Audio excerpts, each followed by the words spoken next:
শিপন ভাই, সারাদিন কাজ করে আসলাম। কাজ করে আসার পরে দেশের যে পরিস্থিতি, তাই না? দেশের যে পরিস্থিতি, বর্তমান যে পরিস্থিতি হচ্ছে যে স্টুডেন্টের সাথে বর্তমান সব শ্রেণীর মানুষ এসে যুক্ত হচ্ছে, তাদের সাথে সঙ্গী হচ্ছে। চলচ্চিত্রে কিছু শিল্পী আছে, চলচ্চিত্রের শিল্পী আছে, ছোট পর্দার শিল্পী আছে, নাটকে, তাই না? অনেক শিল্পী আছে যে তাদের সাথে সঙ্গী হয়েছে, তাদের সাথে একসাথে কাজ করে যাচ্ছে দাবি দেওয়ার জন্য, বুঝছেন? অনেক অনেক আর্মি আছে, অনেক বিডিআর আছে, অনেক অনেক আর্মি পর্যন্ত রিজাইন দিছে, বুঝছেন? অনেক আর্মি পর্যন্ত রিজাইন দিছে যে ছাত্রদের পক্ষে তারা। কারণ যদি আর্মিতে থাকা অবস্থায় যদি ছাত্রদের পক্ষে হয় তাহলে তো সমস্যা না। এই জন্য অনেকগুলো আর্মি রিজাইন দিছে, রিজাইন দিয়ে ছাত্রদের পক্ষে আসে কাজ করতেছে। এছাড়াও একটা নিউজ দেখলাম যে প্রায় 300-র উপরে অবসরপ্রাপ্ত কর্নেল বা মেজর এরকম ঊর্ধ্বতন কোনো কর্তা যেগুলো আছে প্রায় 300-র উপরে অবসরপ্রাপ্ত আর কি, ঠিক আছে? তারাও এখন আপনার ছাত্রদের সাথে, ছাত্রদের পক্ষে।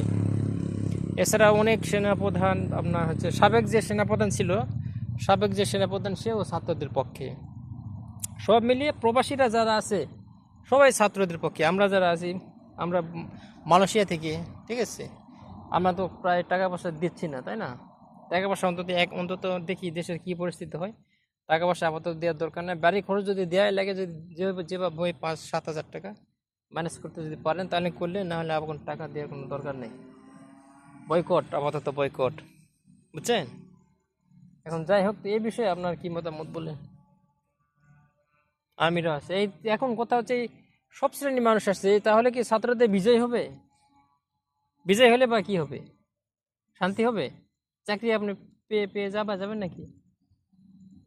যারা আইবিএ পাস করছে বললেন, তারপরও এখন কোটা যদি আজকে থেকে করে দেয়, উঠে দেয়, তাহলে কি চাকরি সহজ হবে আপনার জন্য? সহজ হবে কিনা তার বলা যাইতেছে না, কিন্তু অনেক মেধাবী স্টুডেন্ট চাকরি পাইব। তাইলে সেটাই তো মেধা। এখন তো হ্যালো দিয়ে কাজ হয়, হ্যালো জব স্ক্রিং, হ্যালো কামানি বাকি baru boleh dapat. India same ah? Hah? India same.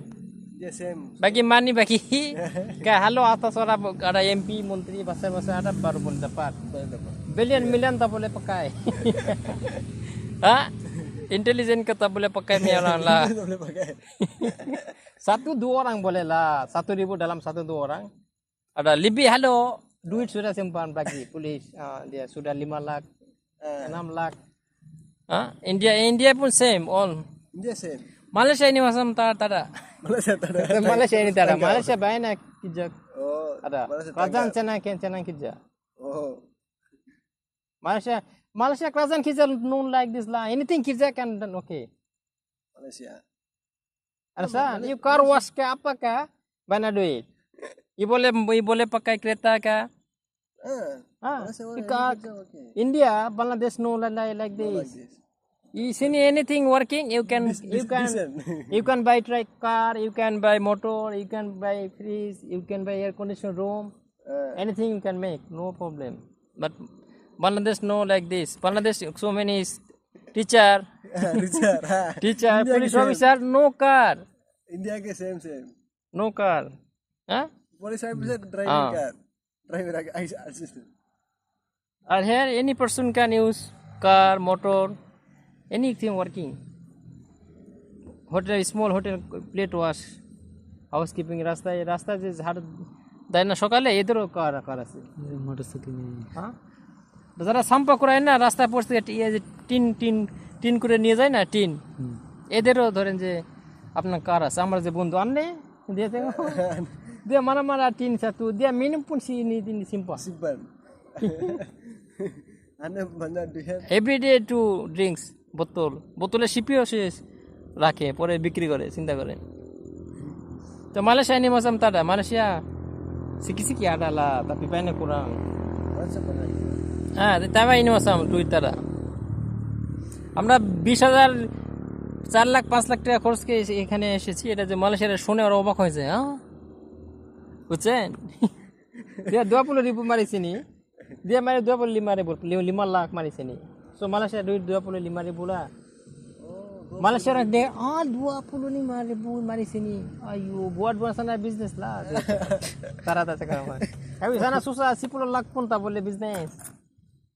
Problem. Understand? Sini kalau 2000 ada, boleh jalan-jalan tipis satu buka camp, boleh jual nasi lemak pagi-pagi.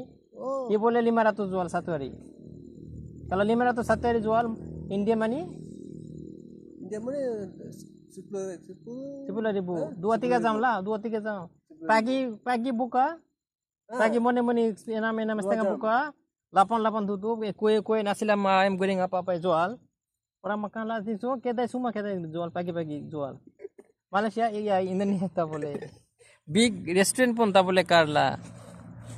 এই তো পরিস্থিতি কথা বুঝছেন এখন কথা হচ্ছে যে এই কোটা শেষ হয়ে গেলে যে আপনার চাকরি সহজ হয়ে যাবে মেধা দিয়ে এটা মেধা দিয়ে হাজারে একজন দুইজন তারপর হ্যালো ব্যাক মানি বারো বলে কথা বুঝছেন সুতরাং এটাতে কোনো সাফল্য বা বিজয় হবে না